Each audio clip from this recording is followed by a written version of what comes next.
Hello दोस्तों, मुस्कान star Bharat के most popular show episode number 267 में आपको दिखाया जाएगा जो मुस्कान की बुआ होती है। उनको शक होने लगता है काजल पर कि वो तभी काजल को देखने के लिए उनके रूम में जाती हैं। कहती हैं कि मुझे ऐसा लगा कि जैसे काजल अपने पैरों पर चल रही है। उधर अब देखेंगे मुस्कान और रौनक जो होते हैं वो मंदिर के सामने बैठ के बात कर रहे होते हैं आपस में कि मतलब हम दोनों इस रिश्ते को क्या नाम दें, क्योंकि हम दोनों एक दूसरे से ही बहुत अच्छी तरीके से जुड़ चुके हैं। तभी मुस्कान जो होती है वो रौनक से कहती है कि ठीक है, हम इस रिश्ते को दोस्ती का नाम देते हैं।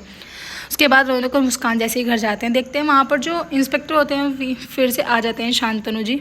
तभी गायत्री जो होती है वो कहती है कि इनको मैंने बुलाया है क्योंकि हर किसी के पास दूसरा ओपिनियन होता है। मैंने भी इनकी दूसरी रिपोर्ट कराई है काजल की, ताकि मुझे भी क्लियर हो सके कि आखिर ये सब क्या चल रहा है। जैसे ही वो रिपोर्ट आती है कि सब उसमें सेम ऐसे ही नॉर्मल होता है जैसे पहले वाली रिपोर्ट में होता है कि अभी भी 8 साल की बच्ची ही बनी हुई है काजल।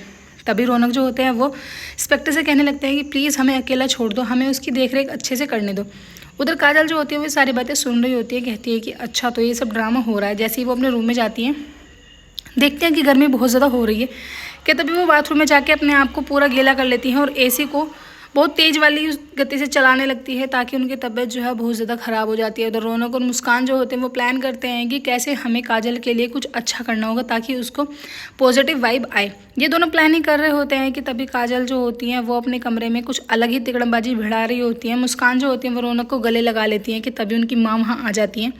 मुस्कान रौनक को पीछे की तरफ को कर देती है कि तभी उनकी माँ खांसने लगती है और कहती है कि तुम दोनों का अगर ये प्यार मोहब्बत ख़त्म हो गया तो वहाँ जाके अपनी बेटी काजल को भी देख लो, उसको बहुत ज़्यादा फीवर हो रखा है। मुस्कान जो होती है वो घबरा जाती है और फिर काजल के पास जाती है। काजल जो होती है वो ड्रामा पूरा कर रही होती है, कहती है कि मुझे दूसरी रज़ाई चाहिए, मुझे बहुत ज़्यादा सर्दी लगी हुई है, मम्मा प्लीज़ आप मेरे पास ही सो जाओ। रौनक वहाँ सोने के लिए कहते हैं, लेकिन काजल जो है वो मुस्कान को ही सुलाते हैं क्योंकि उनको अपने प्लान को अंजाम देना होता है। उधर इंस्पेक्टर जो होते हैं वो बात कर रहे होते हैं, जो ऐसे कहते हैं कि अब हमें इस पर रिपोर्ट लगा देनी चाहिए कि हमारे पास कोई भी ऐसा प्रूफ नहीं है जिससे हम ये साबित कर सके कि ये जो मर्डर हुए हैं ये किसी घर के ही आदमी ने करे हैं। उधर मुस्कान जो होती है उसके ऊपर पंखा गिर जाता है कि तभी गायत्री जी आके उनकी जान बचा लेती है। मुस्कान गायत्री को गले लगाती है। तभी रौनक जो होते हैं वो कहते हैं कि इस कमरे में कोई भी नहीं रुकेगा, चलो अब हमारे कमरे में चलो। वो काजल को लेकर अपने कमरे में चले जाते हैं। मुस्कान जो होती है बहुत ज़्यादा घबरा रही होती है कि आखिर परिवार में ये सब हो रहा क्या होता है।